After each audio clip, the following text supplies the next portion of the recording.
Coach, what does it mean to you personally and professionally to be able to coach in a series like this?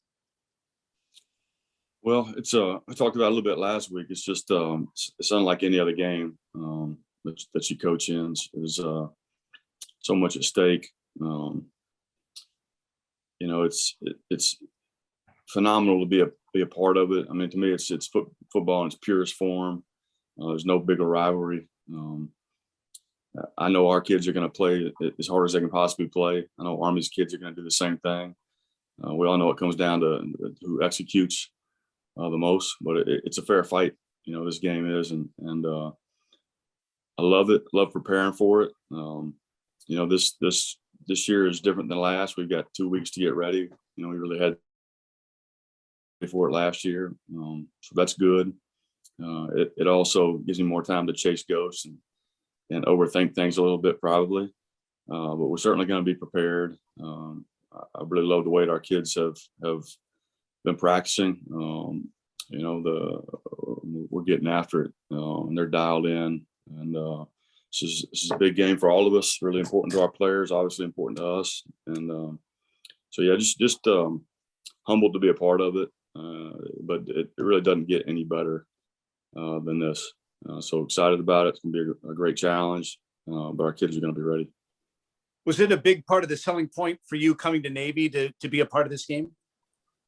To be honest with you, it wasn't at that time because I didn't really understand the magnitude of it. And I don't think you really can until you're part of it. I never had been to a game, an Army-Navy game before. My first time seeing that game was coaching in it. And but no, to answer your question, that's not one of the reasons I came. But certainly now, I obviously understand how big of a deal it is. And like I said, there's no better game to coach in than this one. What has Mikey McMorris meant to you and your defenses over his time here and your time? Well, I think he's a great player. He's one of those guys that I trust. I think I've told you guys over and over again, I think he's one of our best players. At times, he's been our best. And, the thing about Mikey is he's really smart, just a really headsy football player. You can do a lot with him. He's a guy that you can say, hey, look, when they do this, right, we're gonna do this a little bit different. And he's one of those guys that can see it. Just really high football IQ. He's really one of those players that's kind of fearless, which you love. You kind of have to have that mentality as a corner. And he's not a big kid, but he'll throw his body in there and not afraid to get dirty. And he's one of those guys that will do whatever it takes for us to win games. Thanks, Coach. Yes, sir. Phil Bergman. Coach, Brent Davis's offense, just what have you seen out of it this season? What's it going to be like to go against it? Well, I think he does a great job. I think, they're really, really patient. They're okay with getting 2 or 3 yards. They're going to grind it out, want to possess the football. I think the thing that they're doing a little bit better this year is their throw game, whether it's play action, boot, drop back pass. They've got 2 quarterbacks that can throw, really 3 quarterbacks that can throw it. I think they're doing a much better job of that this year. They've got some guys that good receivers they can get the ball to, some guys out of the backfield they get the ball to. So I think that's the biggest difference in them compared to maybe the last 2 years. And they're doing a little bit more. I think they're a little bit more multiple than they have been. And so that's a challenge. But he does a great job. They always have. And it's going to be a big challenge for us to stop him. For a lot of the young guys on the defense, but just guys in general, that balance between soaking in and embracing the moment and not letting this moment overcome them. How do you teach them to handle that balance for the Army-Navy game?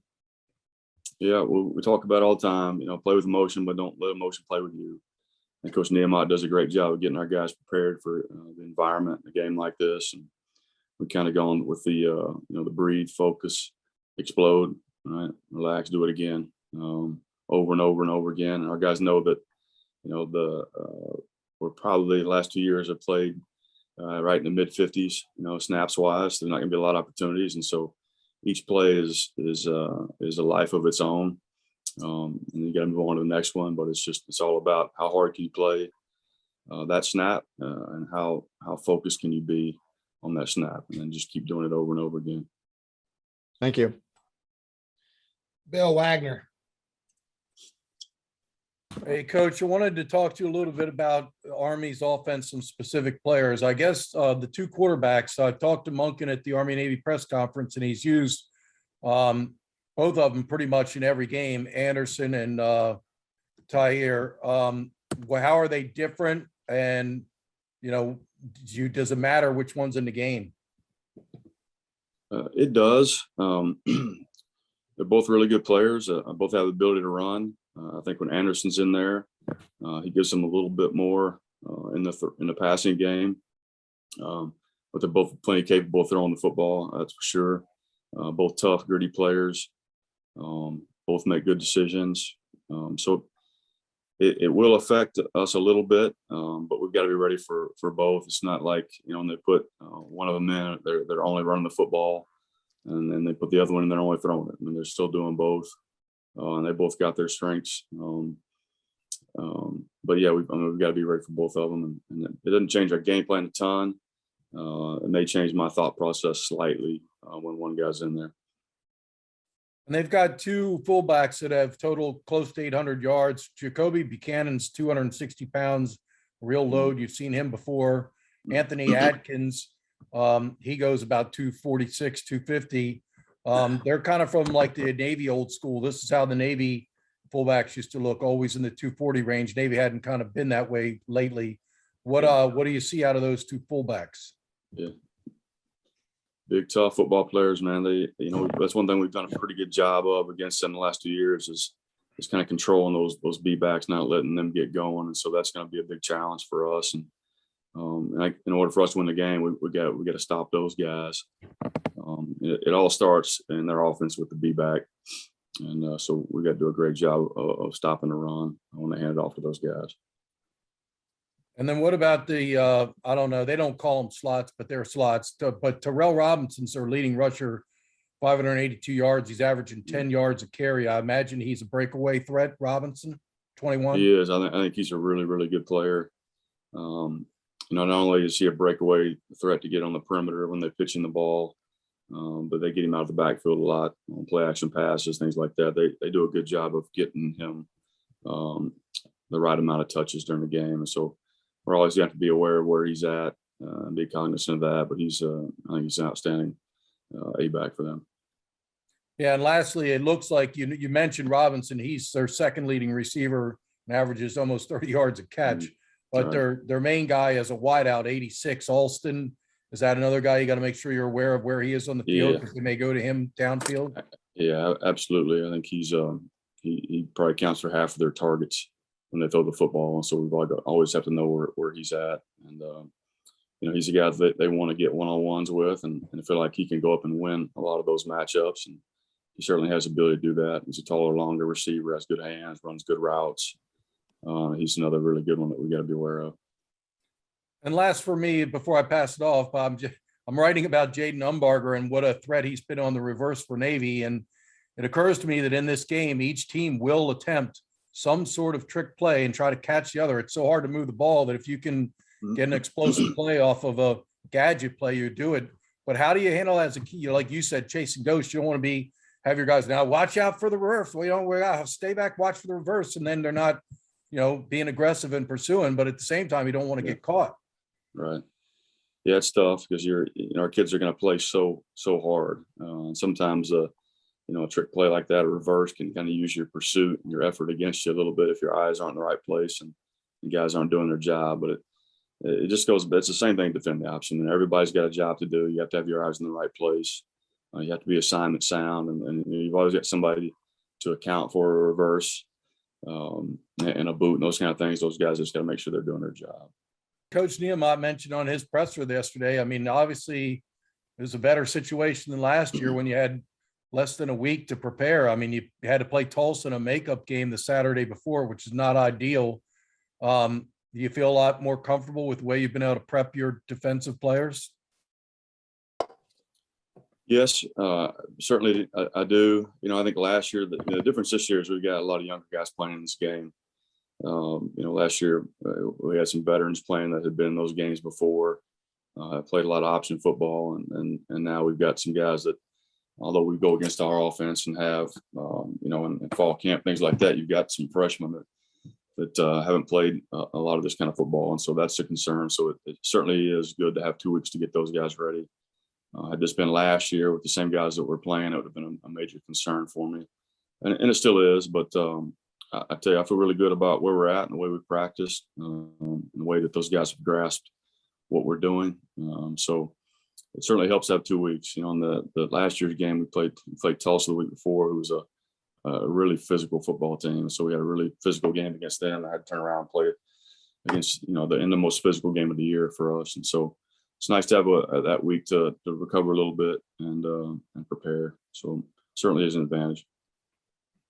So did you do a lot of good on good full speed so that guys like Colin Ramos and Tyler Fletcher and we go Rayon Lane could get used to option football at full speed?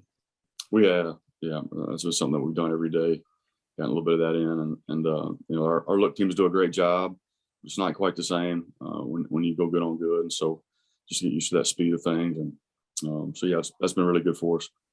We've done that every year. And I'm thinking about a guy like Diego, foaming at the mouth. Last time to get after Army, he's going to want to make every play. I mean, I know you don't tell Diego too much, but at the same time, I mean, you don't want him to overdo it and try to make every tackle and play his position and the will position and the Raider position too. Yeah, well, he knows in a game like this, you can't make every play, and he knows that when he's playing his best, he's doing his job. And doing that as well as he can, and that's going to be the best thing for a football team. And he's smart enough certainly to understand that, especially in a game like this against the option. He's going to be dialed in, and he'll be flying around for sure. What has it meant to you to been able to have played in this game all 4 years of your career and to have an impacted it at Navy? I mean, it's really meant a lot. Like each year, we've been playing like for the brotherhood, really to send the seniors off on a high note every year. And it just feels different, knowing that I'm the senior this time. It's going off, playing in such a great rivalry game where just the atmosphere is amazing. It's the biggest game of our lives, and I love it. You're a cool customer. You handle yourself in a real cool manner, but how do you keep you from getting your emotions too high? You talk about it being the biggest game you'll ever play in your life. How do you get that emotions, like the coach says, to play at a high level, but to also not let it get out of control, that you don't miss things that you need to do during the game? So like when things get, things, especially like on a big stage like this, you really have to like simplify it. I know it's like the complete opposite of what I just said. No, it's the biggest game I've ever played on in my life. You just have to remember it's just 11 on 11. It's football, and you just got to focus on your keys. And if you do your job, you'll get what you want. So the W is what we want, and having a keep cool, calm mind will help us do that. So that's all I can say about that. What's been your biggest takeaway each time you played Navy against Army, being this game as big as you say it is? But what's been your biggest takeaway about the Army players and what they're like to go against? The Army players, it's cool, like seeing another team that has the same amount of passion just as us to want to win this game. And tremendous amount of respect after the game, but during the game, it's a fight. It's a dog fight. Thanks a lot, Mikey, and good luck. Thank you. Phil Bergman. Mikey, NFL is obviously always an option, but other than that, this will be your last time playing football. What's this moment going to be like for you? It's going to be, it just makes you, I don't know, it's such a weird feeling knowing that this would be like your last game. This could be your last game ever. And you really think back to like when you first started and everyone along the way that's helped you get you where you are now. It's just so surreal. It almost doesn't even feel like it's gonna happen, but it is. And hope to do my best. We're all going to do our best to put it all out on the field. Let's walk back to June 24th, 2017, the day you committed to Navy. If you could talk to yourself back then and tell them about this journey that you go on over the next 4 years, what would you have told yourself? I'd say get ready for a crazy adventure. You're going to do a lot. You're going to have a lot of maturing occurred throughout this time, but you're also going to meet some of the best people that you'll have for a lifetime.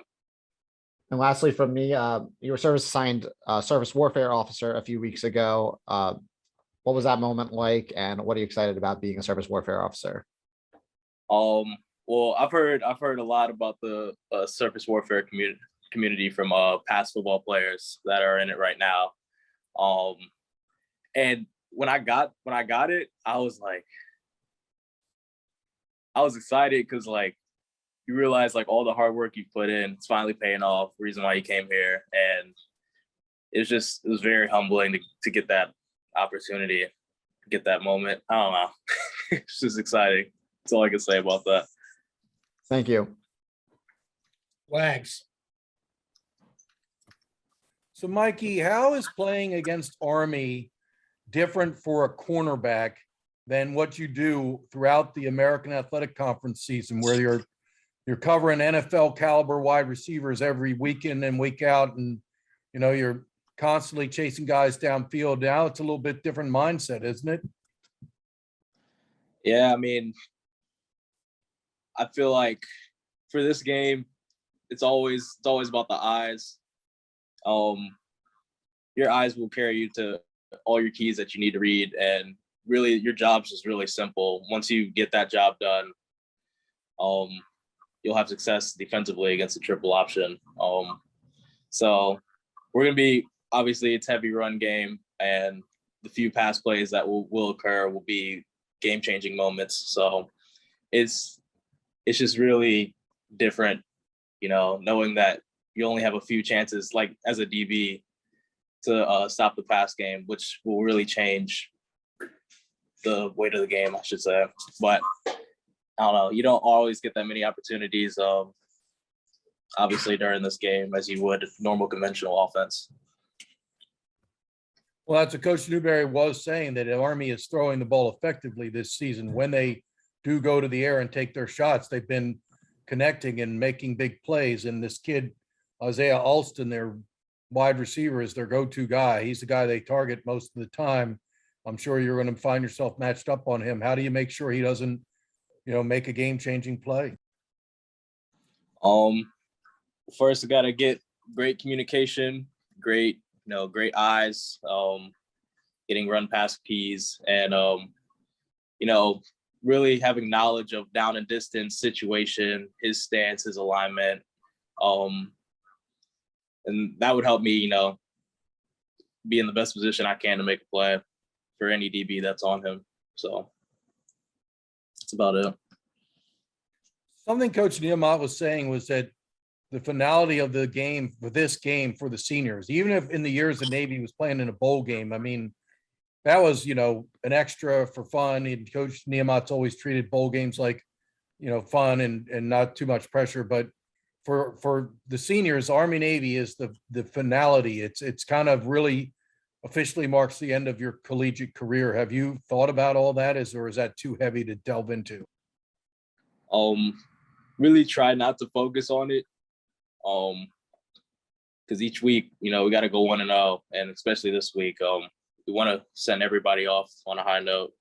And if we're focusing on the future, the future past Army, then we won't have our all in that game.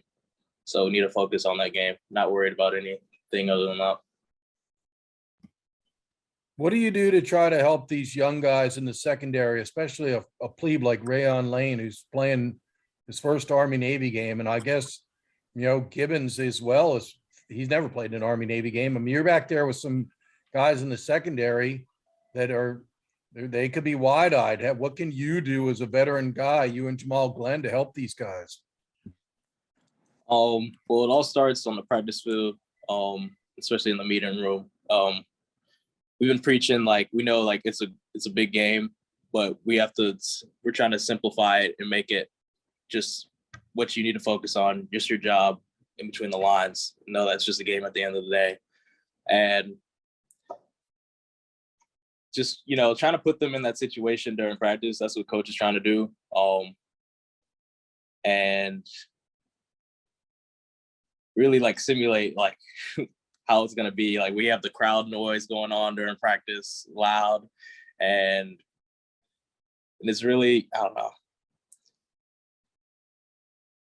I don't know. That's all I got for that in terms of helping them out. But really, like I said, just not making it too big for them. Because it really is a simple game with triple option. You really just need to get your eyes right. And we're giving them the confidence during practice to do their job, and they've been doing it well. And I think they'll be more than ready for this game.